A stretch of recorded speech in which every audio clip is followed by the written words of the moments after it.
Welcome back to Inside with Outsiders. I'm Jeremy Asgari. Behind the camera is Bams, aka Chris, and today we have Jamal Enakhimion as our guest. Did I get that right? There you go. You did well. You did I well. practiced You that did a well. little bit. I know. Fifth time's the charm. It's time to charm. I asked you a couple of times, but you don't have the usual last name. Yeah. That's cool though. Yeah, it stands out. We're giving the backstory a little earlier. Just like you stand out. So it's funny. I like this show because I get to know people better than I've known you for a while, but I get to know facts about you that I didn't know. Yeah. And one of the things you said before we even turned the cameras on was that you were on a radio show in college. Yeah. So what was this about? Like, I had no idea you did We radio. went to I went to Purdue University, and we had You're a proud Purdue alumni too. proud Purdue alumni. And we had Shut up about it. Hey, kind of annoying. Hey, boiler up, Big Ten. So we had a radio show, and we had it in a dorm room in a basement. We did it every Sunday. Kind of had a call-in basis. The topics ranged all over. Right. We had the little Valentine's Day segment that went on, the intimate, how's your partner doing? New music, that was a big thing we were doing. This was the age of hip-hop. If you remember, it was the mixtape era. Wait, hold up. You're acting like you're really old, the mixtape era. Well, the college mixtape era, which was, I would say, began 10 years ago. What? The college mixtape era, yeah. So you had artists like Drake with So Far Gone coming out. I'm sorry, I have to disagree with you. I think the mixtape era was like, you know who, in my mind, and maybe I'm even not correct, but I think like Clue was a mixtape era. Yeah, but where did Clue promote his music? I mean, In clubs. through the streets, clubs, yeah. Yeah, exactly. College was the basis for a lot of these artists in this genre. So you had Wiz Khalifa with the Kush and Orange Juice, Yeah. Mac Miller with Kids. Okay. Wiz, Drake So Far Gone, J. Cole was coming out, Wale was coming out. A lot of those artists went to colleges to do college tours. So yeah, I guess in that case, because I think about those artists when they first came out, especially Wiz, and they were doing all college tours. Yeah, 100%. So you were part of that scene? Yeah. So that's why I call it the college mixtape Were you era. getting recognition and I guess showcasing these artists? We did on a light little stint. So we did a thing with, I think it was Def Jam Island, where we had Tiger come out once. We had Asher Rolf come out once, and it was short lived. I mean, what was your role with this show? pretty much promoting. Just Promoting promoting the show. Okay. Promoting the show. Were You would come on air. on air. Well, we did an interview. I still have my Asher Rolf interview online. Team Blackout Asher Rolf. Okay. We would bring them in a day before, just take them out to games and stuff, basketball, whatever, in Indianapolis. Go to a club, Hooters, whatever. Take them out. Then the next day they would perform. Okay. Bams, he's not hitting the table too hard, is he? No, not too hard. I'm waiting for him to get yelled at. Well, I know, like I said, you're a big college Purdue fan. That's your alma mater, that's your family. But prior to that, you've got an interesting upbringing. You're of Nigerian descent. Yeah. Were you born there? No. Born in North London. North London. So you actually, like many Nigerians, came the route of London first before you came to the States, right? Just closer. That's the easiest way to do it. It's closer, and I think from a visa standpoint, it's easier to get into Europe. It's easier to get into Canada before Is it part of Commonwealth? I'm not too sure. Well, yeah, for England, yeah. But I know England is, Yeah. I mean, I guess Nigeria was originally colonized by. Independence was 1960, I believe. Technically, it'd be Canada too, because the Queen is everywhere. Money, so And Australia, for that matter. Yeah, the Queen's everywhere. She's every hotel you go in Canada, you'll see the Queen Really? Elizabeth. Oh yeah. I believe the money too. I don't know if it's still like that. in Canada, she's still on a she's few of still the on the bills. money, Her right? face is still on the bills. Yeah, on still Canadian dollars. Not to go on a different tangent, but have you ever seen Australian money? No. It's like plastic. You can't rip it. I think they made it because people were going into the water. Actually, this is what I heard from an Australian guy who was probably full of shit, but and he was drunk. But I love that guy. Shout out to Jason Papadopoulos in the Gold Coast. Sounds Greek. He showed me Australian money and said, "Yeah, Aussies go in the water too much. They forgot the money in their bathing suits and they get destroyed. This is to prevent that from happening. It's like plastic money." It's Jeez. weird. I hate the new British money, by the way. I just want to throw it out there. Why? It's slippery. It's smaller by, let's just say it's 70% of an American dollar. Really? And it's extremely slippery. Like, don't even bother putting it in your wallet. It's gone. I think it's interesting. Different currencies. Like, I know United States, every bill is the same size, right? Yeah. You go to Europe though, like in different countries, the different amounts of money are different size bills. Yeah, yeah. I mean, they got their act together though with this whole euro thing. Yeah. It's from a currency standpoint. Don't put me into politics, Brexit, whatever. I don't want any part of that. I don't know anything. Well, how long were you? You were born in London. How long were you there? Born in London, moved to America 2001, so about 10 years. 10 So years, what was it like growing up in London? It was different, man. I mean, when you grow up in a city, I should say, you have this different level of independence, right? It's different from the suburban vibe where you have this school bus that just takes you home every day. Are you saying that because you grew up in the suburbs in the When I States? was in America, I was in the suburbs for high school. Oh, okay. So I got a feel Understood. of both sides. Yeah. So I'm not just speaking out of my ass here. Okay. When I was in London, it's just the independence. You're riding public transportation to get home, for example. There's no school bus that pretty Well, much picks. that's city life in the States too. That's city life in the States, yeah. So from the British standpoint, when I say that, you have more freedom. So if you have, say, a single mom, you already know the bus routes. You know how to get here, you know how to go there. Right. If you're not looking to get in trouble, it's easy to find trouble compared to if Were you you're getting in trouble like under 10 years old? a lot of trouble. What A lot kind of of trouble trouble. can you get A into lot of when trouble. you're under 10? Man, I got mugged 3 times. But that's not you got mugged. That's not you starting trouble. Yeah, that's you getting caught up That's in still trouble. it's still getting caught up in trouble. You know, I got lit on fire once. Wait, what? A lot of shit, man. How do you get lit on fire? How old were you when that Dude, happened? that happened when I was 9. What happened? I mean, I'm laughing. I'm sorry if you're Yeah. serious. So what did you get I'm injured? dead serious. There was a 6-month span where I got mugged twice and lit on fire, and that's when it was like, all right, he's got to go. What were you doing that caused it? Is like Bad attraction areas, of energy. Bad areas. You want to know like these areas, the council flats, But what were you doing in these areas? literally walking. You were walking through them. Yeah. Were you required to walk through those areas? to Yeah, get I would from go school back. home? I had a grandmom that lived in a bad area, then I had an uncle that lived close. Okay. So I would just 10-minute walk back and forth. And who was doing this to you? Neighborhood kids. Really? Yeah, that's serious. Neighborhood, just What was their background? some of them are in gangs based off of races. Like you could see like a German gang or a Russian Really? gang, things like that. Yeah, all the Jamaicans stick together, all the Africans Yeah. stick together. So it's more like that. And there's no like, in America, the Crips and Bloods, those type of things. It was more of just. And I guess you were probably too young to fall into any category. But I was young, but I was big. I was going to so say that was the issue. So you're a big dude. How tall are you? I'm about 6'5", You're 6'5". Yeah. How much you weigh? 225. Okay. You dropped some weight? Yeah, yeah. Okay. Well done. Thank you, man. When you were a kid, or you were 9, 10 years old, whatever. I was when a you were big getting kid. jumped, I was how about big I were was you? about 5'5" when I was 9. At 9? Yeah, I pretty much stopped growing. When I was 12, I was 6 foot, and then I've just When you been. were 12, you were 6 foot. Yeah, You know and how tall I was at 14? 4'11". I've heard. So I reached 5'5" till I yeah. was 16, and you were that at 9. Everyone thought I was going to be like a 7-footer, but then it just pretty much slowed off. Yeah. Yeah, That's crazy. No wonder you're getting messed with. They thought you were older. that was the thing. So if people think you're older, if people think you have money, you don't have any of that stuff. Is it kind of like that the Fresh Prince of Bel-Air story? You kept on getting in trouble. They sent you off to the United States. You could say that, yeah. So who was there? Your mom was in London? Mom was in England, dad was in the U.S. He moved to the U.S. in '95. What part? Philadelphia. And that's where you went. Yeah, I say that because he intended to move to New York. Him and his buddy wanted to work together. They worked in advertisement. Yeah. They both wanted to work there. They both couldn't get the job. Philadelphia company kind of took him, so Philadelphia was the path. Okay. So I think about that now as I'm now in this area. Yeah. Well, I mean, what do you think about? What was it like going to Philadelphia from London? Oh my God, it was, a completely different world. I moved to Philadelphia in 2001. So from Did you have a British accent? full British accent? Did it give you Harry Potter was just coming out as far as the movie. So just put that in perspective, right?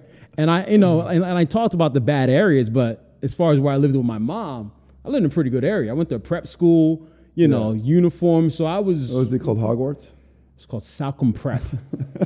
Salcombe Preparatory School. Just, you're talking the vest, the tie, all that clean stuff. Matches your personality. If it was Hogwarts, he wouldn't be able to tell you. Remember, they got to keep that a secret. I mean, there's a thing over there. Every kid pretty much wears uniforms in England, so it's. Chris wants to see your Honestly, wand. that's how it is in Puerto Rico. The same way. Every you school wears do it uniforms. so you know Anywhere in who's the United States, they're You doing do now it so too. you know who's cutting class. Yeah. That's the reason they do it. It's funny.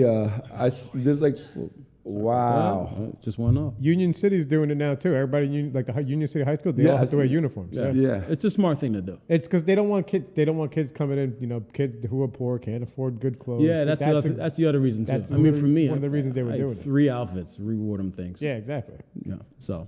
Okay. So, Philly. Oh yeah. So coming to Philly, I mean, the culture, sports wise, 2001.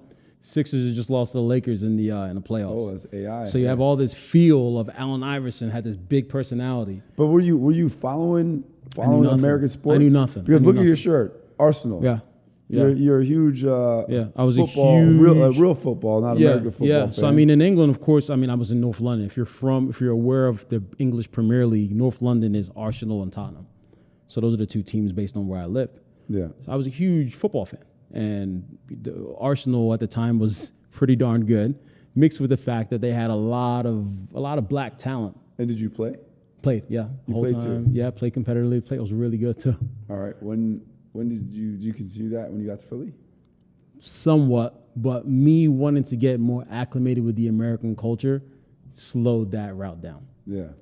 I've been told that was a big regret as far as I would say it's a big mistake, especially to stop playing. You probably Yeah. would have killed these kids. Yeah, it was harder too. I mean, the travel leagues, my dad was driving 30, 40 minutes. Because again, it's not something that's really provided in the inner cities. We had to drive out to the suburbs to do it every weekend. So. But then you picked up football. Yeah, picked up football, picked up basketball. Yeah. How old were you when you picked those up? Pretty much immediately. I mean, you just make friends, right? That's what you're How'd you doing do? every single day. Good. I mean, played competitively, varsity basketball, varsity football. Didn't you go to Purdue for football too? No. Purdue was for engineering. I was thinking about it from a walk-on So perspective. how did you become like such close friends with all the Purdue football players? Well, from a walk-on perspective, that was a route I wanted to do. And then you see a lot of the guys there, and you're like, oh shit, that guy's going to the Redskins. That guy's going. That's a first-round pick there. Then you're like, all right, this might not be for me. And then it's just. Did you get recruited out of high school? Yeah, but did? mostly lower Division I schools, D1 AA's, a lot of D2s, all that. You chose academics. Yeah, that was a big thing too. I had a dad in the back of my head saying, "Hey, you're not going to go to the NFL." Which is the typical Nigerian parent attitude. Yeah, right? why are we wasting our time here? And I also got lucky. I don't want to skip steps here in the story, but I got lucky where I got a really good job pretty much my first week of college. In college? Yeah. So you went from high school directly to Purdue? Yeah. But my second week of college, I got a job with Rolls-Royce. Doing what? Engineer.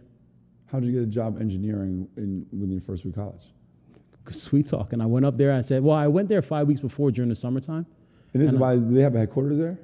They have headquarters in Indianapolis. Okay. Yeah. So I told them essentially, hey. Let's do a little cheers. Oh, yeah. 'Cause I'm thirsty. Let's shout out Fat Do me a Tire. favor while you cheers and just tilt your mic more towards your face. Like just bring it up a You little bit. got it. Like We this? skipped a step in the story though. Where were we? We were in Better? Philadelphia. That's good. Perfect. All right. We were in Philadelphia. Let's bring it back to Philadelphia, then we'll get to Purdue. Well, let's do it. I didn't know. Tell me about yourself, please. Go back to that. So Philly, the adjustment, man, That's I delicious. was doing everything to try and people ask me to just do a British accent now, and I'm like, I can't because I was trying to be American so bad. I had cornrows for like 4 years. Is it similar to Ben Simmons, his Australian accent? He has zero Australian accent. Meanwhile, Ben Simmons has an Australian accent. I know he does. When Ben Simmons is around his family, I guarantee you his voice completely switches to a full I'm Australian. sure. What do you think Yeah. about that, though? Yeah. I mean, I'm guessing you obviously understand that. Yeah. I mean, when you're around if I'm around a group of British people, there are certain words that my brain will switch off and change. Oh, it's funny because I have tons of Nigerian, Yeah. they're like family to me, and when I hear them speak amongst each other in English, they speak the Nigerian English. Yeah, it's pidgin. Yeah. So then that's their broken down slang. Are you Igbo? No, my dad is Hausa. My mom is Yoruba. Okay. Yeah. Hausa. There's not as many Hausa, are there? No, not as many. It's a no. smaller tribe. Yeah. Okay. You just hear about Igbo and Yoruba all the time. And is there? I know those are different tribes. Was there any issues with them getting together because they're from different tribes? Not that I know of. I mean, my mother is, I don't want to say the word watered down, but she was born in London. Yeah. So if there was something from a historical perspective, it wasn't something that she was going to hold. Right. But not that I know of, no. I mean, that's kind of a big thing with me as far as my Nigerian culture. Like it's easier to represent it now just because of the internet, and it's easy to learn, and of course the music is popular. Yeah. But from just the the food is great. But I've been to Nigeria when I was a baby. I feel like you more rep the London Nigerian culture. That's the one you know. Yeah, because that's me. Yeah. And I'll rep that. Which is heavy. Of course. You go to London, you go to Peckham. There's a surge of just young Nigerian British talent now. If you watch Snowfall, you watch Damson Idris, you watch John Boyega, in Star Wars. There's just a big group of talent coming from London. Well, you mentioned the dude from Get Out, right? Is he? He's not Nigerian. Oh, he's not. He's not What's Nigerian. his background? I think he's from Sierra Leone, something like that. Gotcha. Daniel Kaluuya, correct me on that. Somewhere around that area. I'm not sure on that one. You got to fact check me. It's interesting. But he's from Peckham. That's where you're from? That's where they're from. That's in right below the River Thames, which is kind of technically South London. You know what's crazy is, I travel a whole lot. Yeah. I love traveling. Yeah. Never been to London. Still. You're fucking up, man. You're fucking up, man. You're fucking up. I mean, I've been back. Actually, we didn't even talk about this summer. I've been over there. I was over there almost a couple months. Yeah, and no, I'm due for a trip there, and I have tons of like 3 cousins living there at one point. Wow. I haven't been, but I think 2022 is the year I just jump over there. It's hard to schedule things now, and sometimes the places that you think, you should that are easy to get to, like a London is an easier destination, you overlook it, and then it becomes, whoa, I've been to 25, 30 countries. I've never been to London. Yeah. Also, because I feel like London, the culture isn't so far different from U.S. or New York, I should say. For some people, that's really good. For some people, that's bad. So for me, if I'm going to spend my money exploring other cultures, I'd rather explore something very different. Yeah. Now it's time. Now I want to see it for sure. Yeah. I mean, I'm from London, but I've never been outside of London, really. I've never been to Liverpool, never been to Manchester, never been to Newcastle. So if I end up going there and we go at the same time, maybe it's a good opportunity for us to explore those places. Of course. I would love to go up to Liverpool, see some history. Would you go see a match? That's like I never You get can't be there wearing as that far as jersey. as far as timing. I never get to London when any big time match. How many is going games on. have you been to? None. Never. None. Never been in England. I've been to no games. I've been to like friendlies in America. My parents actually went to the World Cup in South Africa without me. Thanks, guys. But as far as England, I have not been to any British Premier League games. They're tough to get, man. They're expensive tickets. Are there any bars that literally? Because I know there's a few bars in the city that do like, when Manchester's playing, like do they have Arsenal bars in the city? Yeah, no, that's the following in New York. That's pretty great when you go to those. Yeah. Obviously, that's what I did do. I did go to an Arsenal bar. Okay. When I was in England. I think it was Three Pigs was the name, something like that. You should check out. You mentioned something about being a fan of Arsenal because they had young, talented black youth, right? 100%. And at the time in the late 90s, they had a player by the name of Kanu, who was a striker, and he was the best player in Nigeria at the time. You're French, so you're familiar with Thierry Henry, who was top 5 player in the world. Vieira. It was a French boom, as the French had won the World Cup in '98, and our manager was French, and a lot of the players were French. So I'll bring it up because I'm not sure if you're familiar with a friend of mine. I mentioned him a couple of times, and he's a photographer. Mel D. Cole, who did great activism work during all the Black Lives Matter rallies and all that stuff. And he's been doing all kinds of different causes since. But he's got this project called Charcoal Pitch, where he features the black players in these different leagues, especially I think in the like Arsenal, the Premier League. Yeah. So it's interesting. I was watching some of the games. They're pretty much in most Premier League games. They're all kneeling. Right after kickoff, and they've kind of continued with that. And we watched the Euro Cup We watched final? the Euro Cup final every day. And you said something I didn't even think about when I was Broke my watching fucking heart. Yeah. That it was so sad to see. Yeah. Not because they missed it, because they're gonna miss. I mean, but the penalty kicks. Because I knew the reaction. The penalty kicks. All 3 penalty kicks that were missed were from the black players. Yeah. And I didn't even think about. I wasn't thinking about who was missing what. Instantly, as soon But as the you game did. had ended, I and then went I was like, next wow, level. you're right. And I was like, wow, this is going to be a problem. Yeah. And it was a huge problem. Yeah. Because you have childhood memories, right? Yeah. And some of them just stick out. I was younger when 9/11 happened, but you know where you were. In England, I knew where I was. You were in England when it happened? I was in America for 3 days. Oh my goodness. Yeah. You were in America 3 days? Yeah, it was week 1. Week 1 America, 9/11 happened. Yeah. Wow. Yeah. So that was the good, interesting first week of school. But on that, you know where you were when Princess Diana died, for example. I remember where I was when David Beckham got a red card against Germany in the Euros. I think it was 96. And I remember how the town just destroyed him. This was like LeBron leaving Cleveland the first time. Just everyone. Imagine that on crack, though. It was insane. Yeah, because the hooligans, hooligans have been fans culture, for generations, culture, like decades, whereas the NBA is how old, right? Exactly. So you can't, and I've noticed it. They're developing such a strong fan base that every generation becomes a stronger fan, if that makes sense, a more intense fan. And then you have to think about David Beckham at the same time. Not only was he skilled, he's also a sex symbol. So you're having LeBron James meet. I thought you said sexable, like yo. No, I mean every girl loved David Beckham. Sex symbol, yes, I know. Yeah. I heard sexable, like I don't know what that means. I don't even know. Cool, Jamal. That ain't the you route. That ain't the route. That ain't the route we're going down right now, Bam. So it was like LeBron meets, I don't know, Chris Brown or somebody, put them together. So the tabloids were there, and he was dating a Spice Girl. Yeah. So he was in every newspaper outlet every freaking day. All right, so we got off track a little bit. I mean, it's on track because it's still relevant to the culture you experienced. But we went backwards from college to Philly. Have you touched on every topic about growing up in Philly after coming from London, despite the fact that you showed up like 3 days before 9/11? Well, Philly, I mean, it was beautiful because, I have my roots in London, so you just think about music like an oasis. So I have, and then you come to Philadelphia, and I moved to West Philadelphia, went to a Christian school, where it was a Christian school, but you're still in West Philly. Yeah. So you would sing your Christian schools, but then you break it down and sing the Fresh Prince intro. It was surreal.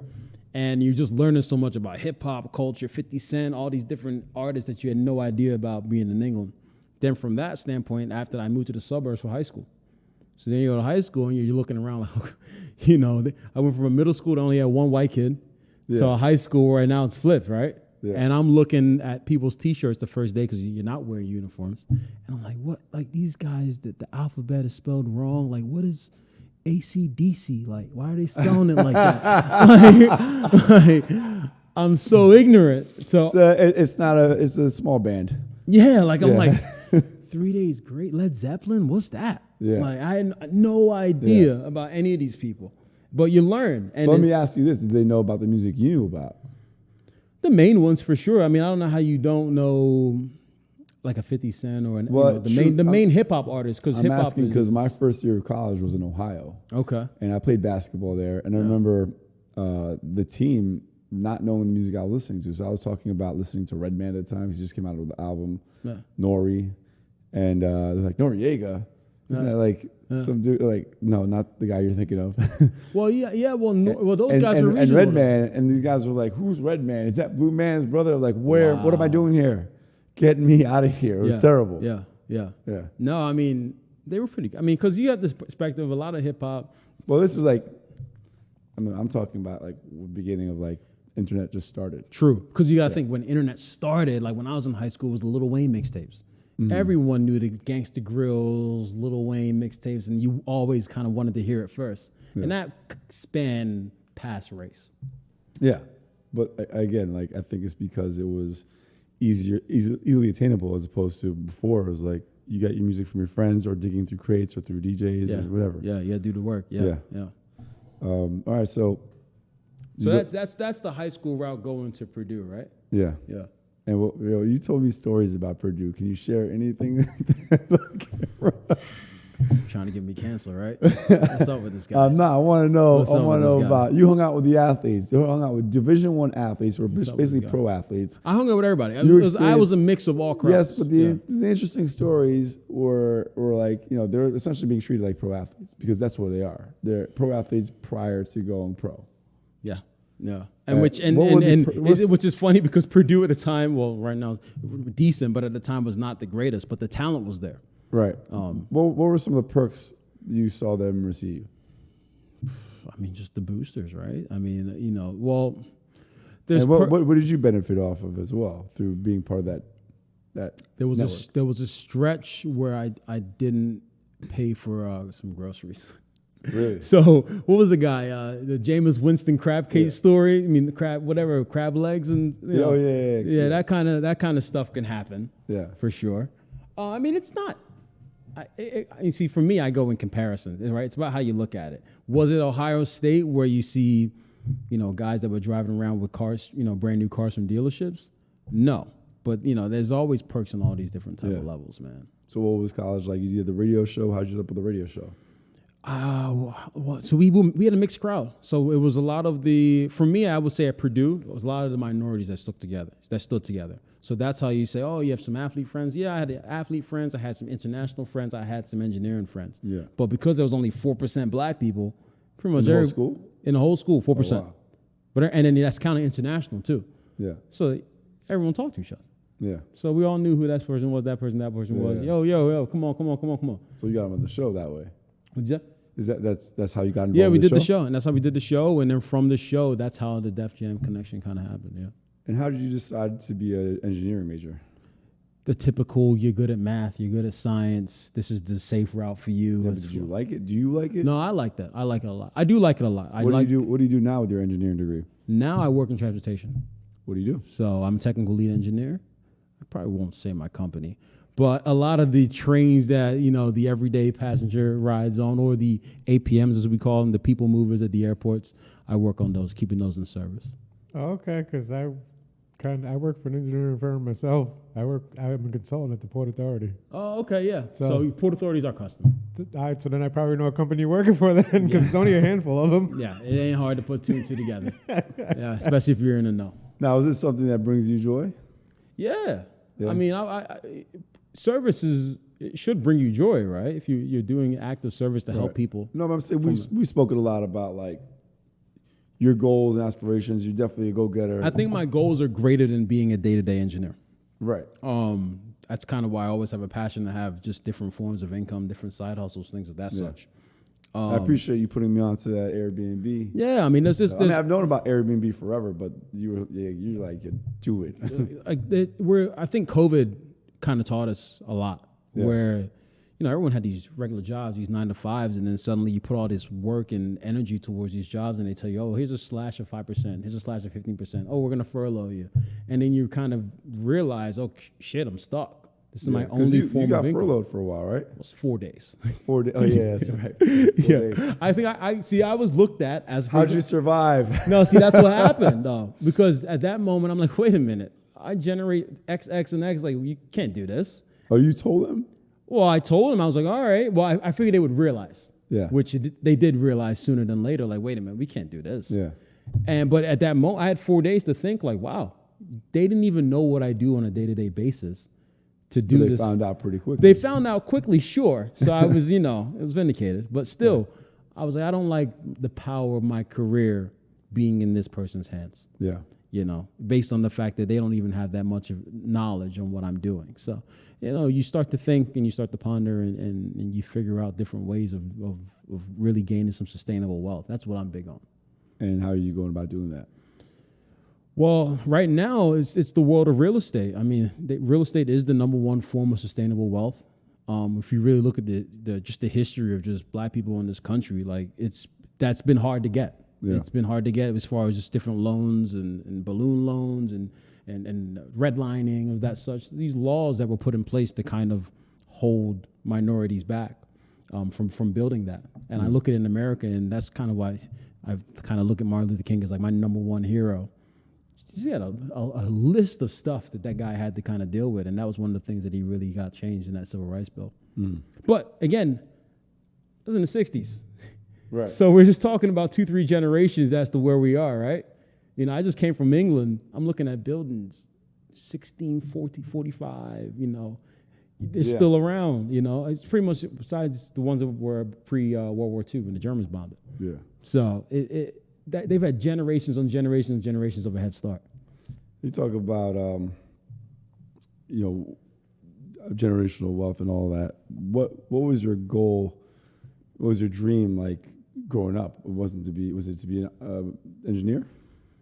It's probably something like, I want to work for NASA, one of those type of things. Like, was there ever a possibility? You said you're good at math, numbers, or you're an engineer. I kind of steered away from the aerospace route as soon as I started working for Rolls-Royce when I was in college. So that was more aeronautics, and I was working more with aircraft engines. So, it's a pretty good route. What's it like when you walk into a meeting where people haven't met you yet, and you walk into a meeting at work? I always say, when I walk in a room, it could go two ways. I can either be the most desired or the most feared. Explain. So the most feared from a standpoint of what you see on the news every single day, and you see, okay, this description or whatever, and you see stereotypes, tall, dark, whatever, right? Yeah. Or you'd be the most desired because, all these little girls are watching Kardashians or something, and they're all dating these 6'10" Tristan Thompsons or Lamar Odoms or whatever. So you might get desired, So you never know. Or, it's a fear, and then I start speaking, and then it's like, oh, this guy, has great diction or whatever. But that one kind of more pisses me off. Let me ask you, what have you experienced? All of that. Everything I just said. Give us examples of the extreme cases of these experiences. Of both. I also want to hear the desired portion too and see what. Well, the desire just comes from, I don't know. This is at work. I mean, no, not at a work setting. I wouldn't go with the most, from that standpoint, from the most desire. From the fear complex, I mean, I've heard multiple just stereotypes. So the big one is, I didn't expect you to sound like that. Where they go, or you sound white. That's the one that pisses me off too. So they say this to you? I've been told that 2 or 3 times, yeah. You should be like, so what did you expect me to sound like? For my thing is always like, what does white sound like? Yeah. Yeah, but you should also, put a little pressure on them. What did you expect me to sound like? Jeremy, a little closer. Yeah. True. I mean, a lot of it is ignorance, but some of it, surprisingly, a lot of it isn't meant to cause harm, right? Right. It's just in ignorance to what that person's background is or what they're used to. And honestly, that's what. Well, we grew up around here, so it's different around here. That's because it's a melting pot. You hang out with everybody. Exactly. Yeah. So how people act when they're outside in the street with their friends. I was a kid when I was in high school or in Philly, and I would tell my pops this racism stuff, man, we're past all that shit. No, yeah, just whatever, get out of here. I would kind of scoff them off because I just figured it was generational. And then I left the East Coast and I went in the Midwest and I got pulled over 10 times in 1 year. Yeah. And I was like, oh fuck, this is a different world. Yeah. Actually brings me to a question regarding you've partaken in the Outsiders. Yeah. I know you like it. You've told all your friends about it. We were just talking. You're going to tell your people to come in the next couple of months. But what is it like for you? Were you ever doing any outdoor stuff prior to coming to the Outsiders? And how do you feel when you're out there? And how does Outsiders make you feel compared to if you went on your own or whatever? I think the Outsiders is extremely important for where we live. Right? I mean, if you're in New York, you're on an island for the most part. Everyone that lives in Manhattan.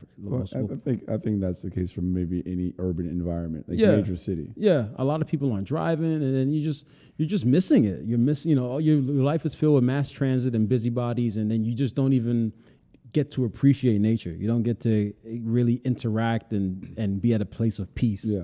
In New York, I mean, nighttime, 3, 4 a.m., you're still going to hear some sirens. Right. Still going to hear some cabs, all that stuff, commotion, which is beautiful, but you need balance. Yeah. And you need balance outside. You don't want the type of balance where it's quiet and it's COVID and we're on lockdown. Yeah. You want the balance where you can actually feel some nice wind, smell some clean air. So what's your favorite part about it? That standpoint of getting just from the standpoint of being in such commotion and then just finding such peace. Okay. And then meeting new people. I mean, I think the people there are great. You're definitely a people person. Yeah, you find like-minded people that are also like that. So you get to interact with new people. It's a great, some people, even though we have so many forms of meeting people, all these dating apps and all these, Instagrams, whatever, that human interaction is still needed. So when we first met, and you talk about being was it intimidating or whatever? Yeah. When we first met, we met through a friend, John. Yeah. And I remember he showed up, and I was like, this guy seems really cool, but he got this resting bitch face. Yeah. It's like, you look like you're just, you stand up really tall. You're 6'5", you stand up really straight, right? You have great posture for your height. Tall people usually don't set up that right. Mm-hmm. And you just have this face like this. I was like, this guy, and you were super friendly right off the bat. Yeah. And I'm looking at people's reactions before you go up to them, because I like to People watch. Okay. Yeah, I love people watching. Yeah.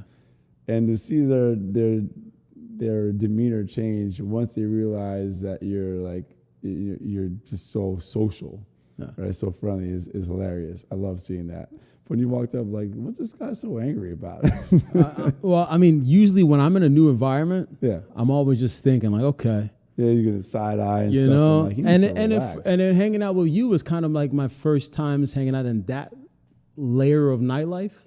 So it was also like, okay, what's going on here? You know, or you just feel out your surroundings. You're just feeling out your surroundings. Yeah. You're like, okay, is this like some type of setup or something? What's going on? Am I going to get some $50,000 tab at the end of the night? I need to fill this guy out. Pause. You got to pause that. Yeah, every time they bring up Jeremy in the nightlife, it's always Jeremy was a sleazy freaking club promoter. No, they assume, but you know what? They assume. Yeah, they assume they're not exactly wrong. I'm not a sleazy club promoter, but club promoters usually are sleazy. You know, usually, and that's the thing too. I mean, I knew other club promoters. Like in my time going out in New York, I'm a people person, but I just always want to hang out with Jeremy because those are my friends. Like you see the same routine as far as who comes in and out. You know, I would actually love to get you involved with the Outsiders if you have time. I know you're busy, you got your own social life, you got your work. But I think, like, same reason why I love when you and Pat, shout out to Patrick, I do love my that, guy. Man. Same reason why Patrick is a great part of the community. The same reason why I used to love hanging out with you guys on Friday nights when we went to Public Hotel. Yeah. It was just a great vibe. It was like brothers making fun of each other all the time, right? So that's the vibe. Would you be down to get involved with the Outsiders? No, seriously. I mean, I'm back in the country now, so yeah. I know you traveled for a while, but I was actually thinking about that on the way here because we're expanding Outsiders as far as volume of events, frequency. So I need to expand because honestly, at the end of the day, I want people to be part of us, helping us out, and still be loving what we're doing, like do it because they enjoy it. Yeah. We're not at a place where we can be, paying someone's bills because they're part of it. You got to do it for what you enjoy. Exactly. Yeah. And that's why I tell people too, as far as my advice, as far as just other forms of income. Yeah. Don't find other forms of income just because you're looking for money. Right. Like, do stuff that you actually enjoy that you will kind of do for free anyway. Exactly. Or I stuff agree that's with passive. that wholeheartedly. Everybody always they're just trying to make money. They're not trying to do something they actually want to do or even learn something new in the process of while making money doing it. They just want, I need more money. I need more money. Yeah, and that's it'll come. I think, like if you got some passion behind it, it'll come. You can make money in so many different lanes. Exactly. And that's one of the things I realized with the pandemic. I mean, I can't say I wasn't guilty of that. I mean, granted, I used to love what I did before with the nightlife stuff, and I graduated out of it. And I was, there was years I was doing it when I wasn't so into it. Yeah, you didn't want to. You didn't want to be there. I didn't want to be there a lot of time. But when you came, and when Pat came, and a bunch of friends came, to me, it became, okay, I'm hanging out with my friends. So this is okay. Yeah, no, this is funny. So I used to love when you guys came out. But, just people are the pandemic was great because it made me realize that I can sort out my situation and live on so much less and survive. And I just thought I'd be like, if I didn't have income for a month, I'd be homeless. That's some irrational thought I had. Yeah. I'm being serious. Like that's initially the feeling I had. It was like this deep anxiety and fear of like, oh my God, my life is over. I'm gonna lose everything if I can't work for a month or two. And that's a good point. I thought about this today, where I was thinking about different forms of income. And let's just say person X makes $50,000 a year. Yeah. Well, he's used to living his life based on making $50,000 a year. Mm-hmm. So if you gave him two other forms of income that added on an extra $6,000, he's going to use that $6,000 to just something to really truly better his life.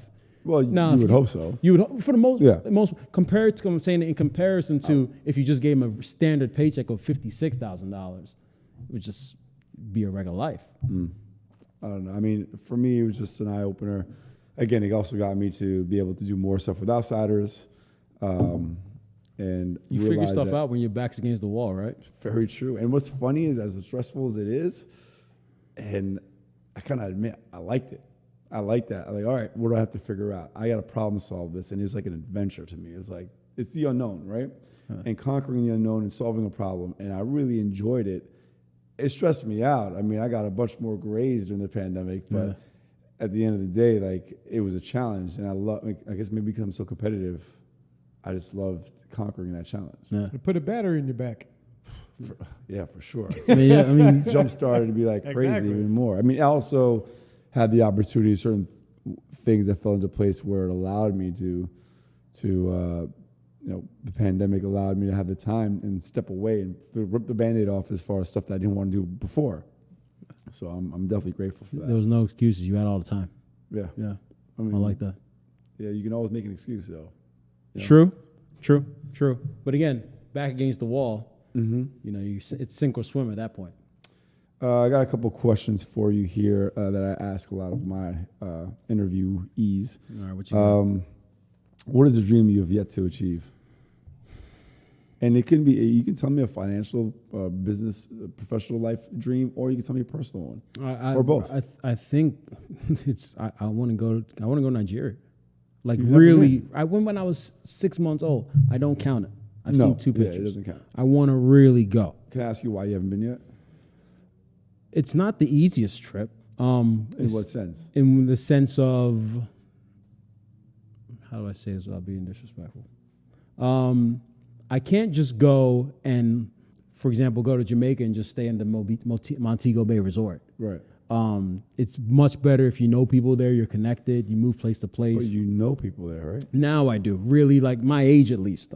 Distant second or third cousins, that doesn't really count, especially in my family. I mean, in Nigeria, you don't have to be blood related to be cousins.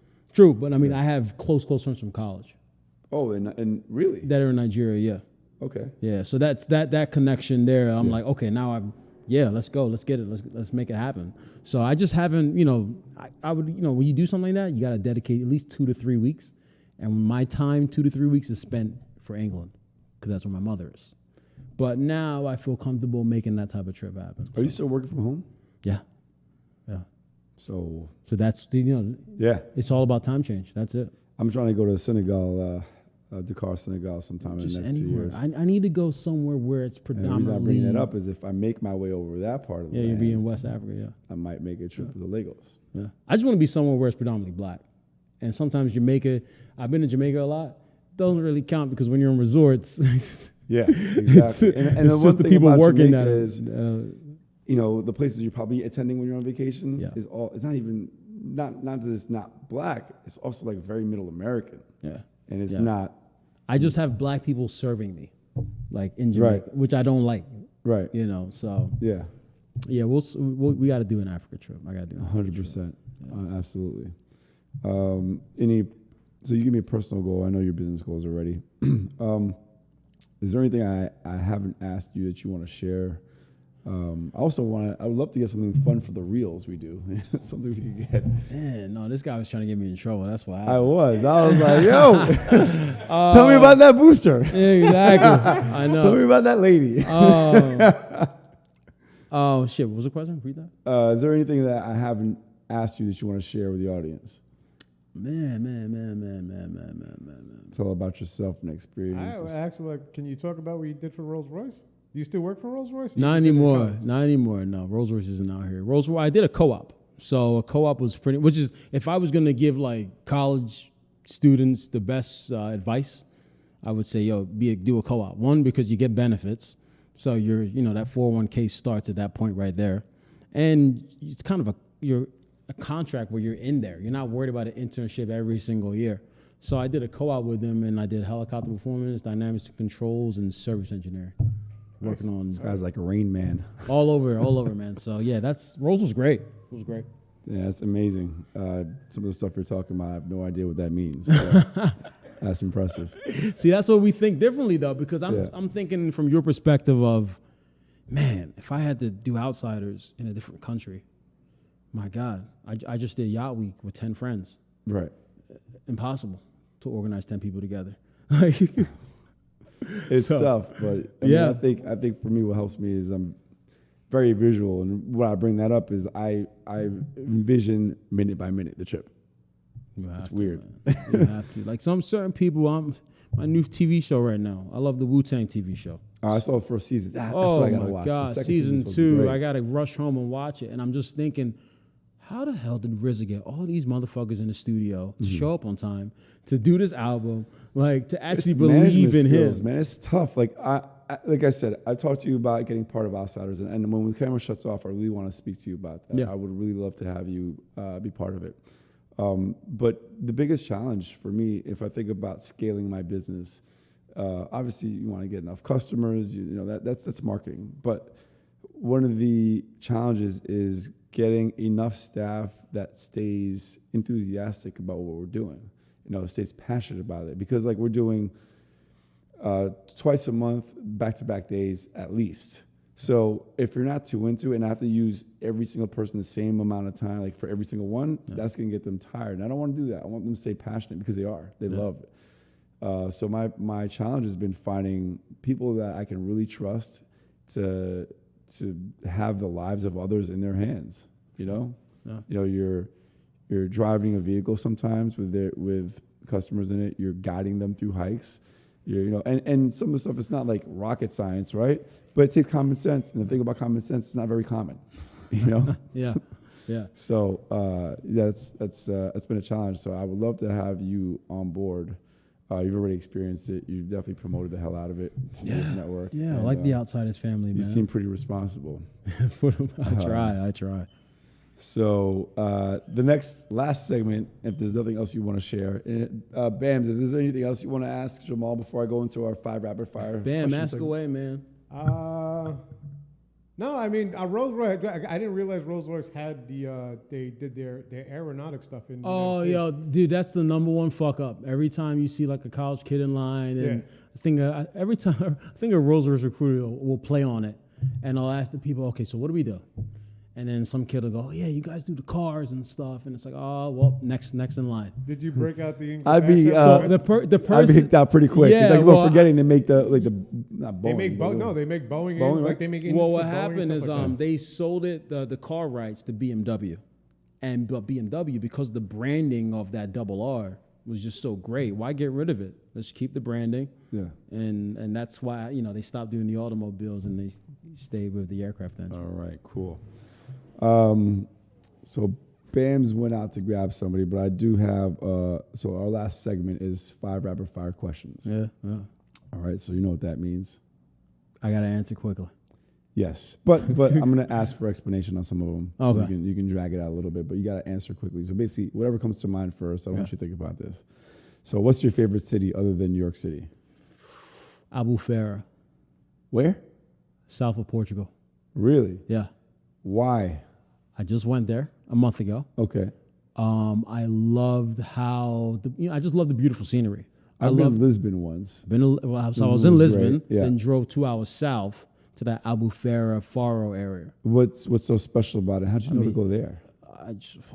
Instagram views, pictures, nice scenery, all that little romantic stuff that you see. Like I was like, oh, dude, I gotta check it out. So that's kind of my new thing when I go on vacations now. Visit the big city and then find the beautiful scenic beach. Do you do that through your own research, or do you speak to locals? Kind of a combination of both.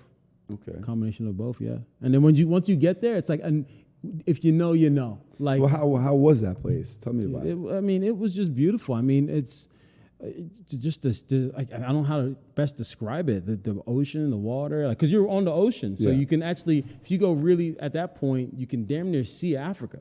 Did you have connections there that we can use now? I actually do have a connection. I'm I was that gonna serious. say, if you don't, you messed up. No, I actually do. I have a guy that is back and forth between Portugal, Albufeira, Porto, Lisbon, and London. Okay. I do have a guy, yes. We're going to need to get that contact. 100%. All right. If you could do any other profession other than what you're currently doing, what would it be?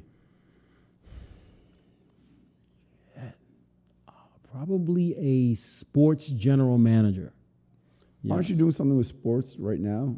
I'm a moderator, yes. And is that a paying gig? That is a paying gig, yes. And what do you do by moderating sports? I am a moderator for all who are interested from a sports gambling perspective. Obviously, the world of sports gambling has been booming. Now it's legal, guys. We've been doing it for a decade.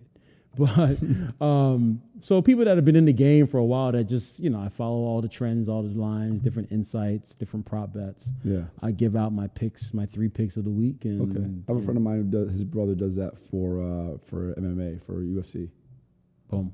Yeah, and he's actually killing it. He's started doing YouTube, and now he's being asked to do like actual radio. Yeah. Yeah. What's your worst fear? Having a child die while I'm alive. Okay, but you don't have any children. No, but I'm already scared of that. Okay, I mean, school shootings and stuff. I'm dead serious. that's interesting. That's your fear. I mean, I used to work for Pratt and Whitney in Connecticut, in Hartford, Connecticut. So I would drive back and forth from Philadelphia or from New York. And every time I would drive through past Pratt and Whitney, what exit do you pass? The Sandy Hook exit. Yes, And I would get shivers every freaking time. that's interesting. And that is 100%. It's not an answer I would have expected. Yeah. Okay.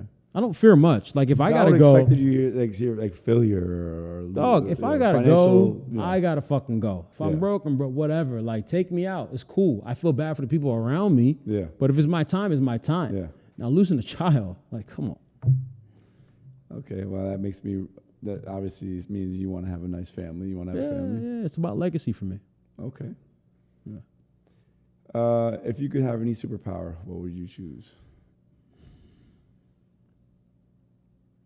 Dude, something that where I'd be rich. I'm not gonna lie. That's a superpower. Just something where I'd be like invisible to go in a bank, take what I gotta take, and just and leave. So Like, Listen, that's Batman's superpower. He's rich. yeah, it's something that leads to money. Like fuck the humanitarian shit. I'm sorry. Like I guess maybe I'll heal people, but I gotta monetize it.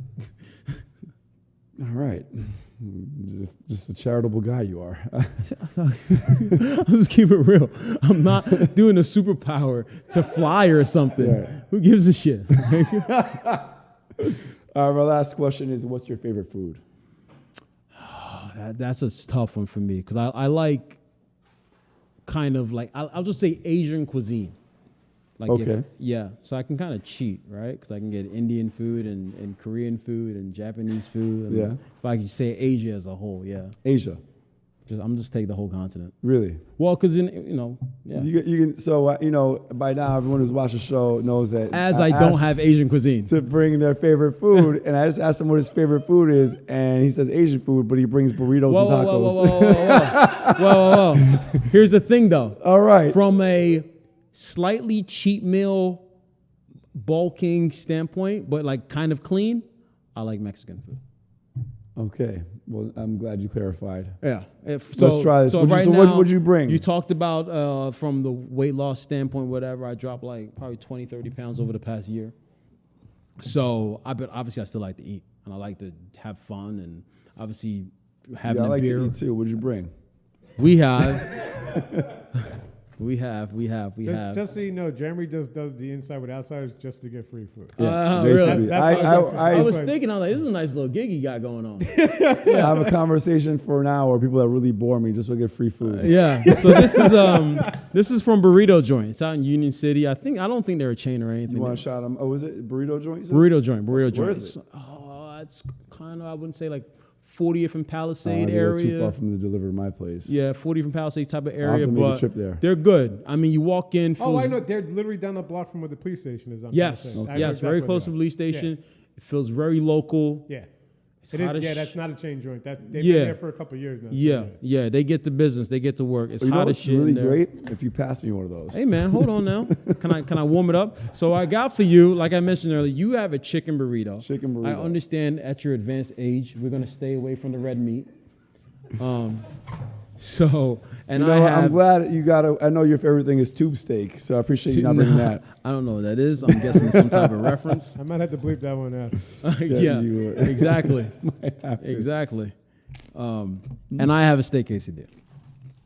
Steak is all right. Yeah, This burrito's like a Well, I'm brick. guessing you're young since you're still eating red meat, huh? that's the point. Oh, okay. Dude, he's talking about high school and 50 Cent or whatever. Yeah, All right, let's try this. that's good stuff. Mm-hmm. For me, it's about the portions. You see the portions? That shit's got weight to it, bro. It was so good. Mm-hmm. It would be nice napkins. I got them. I know. Anyway, I'm kind of a napkin hoarder, though. I don't know if there's much more to say other than I like your comfort food. Yeah. Which is what it is. It's delicious. We're gonna have a conversation. We're gonna talk about outsiders. outsiders, man. Everyone that goes to outsiders, I'll be there full time. Mm-hmm. Full time, You'll see yeah. me soon. You'll see me soon.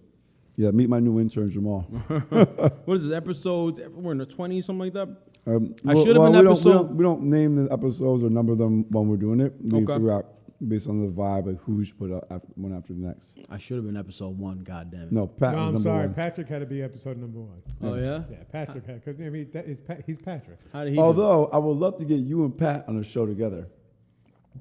I actually want to have Pat here as like That episode should be sponsored by Crown Royale. Isn't there, Pat had a Henny what's the Colada. Fuji song, Too Many Mics or something?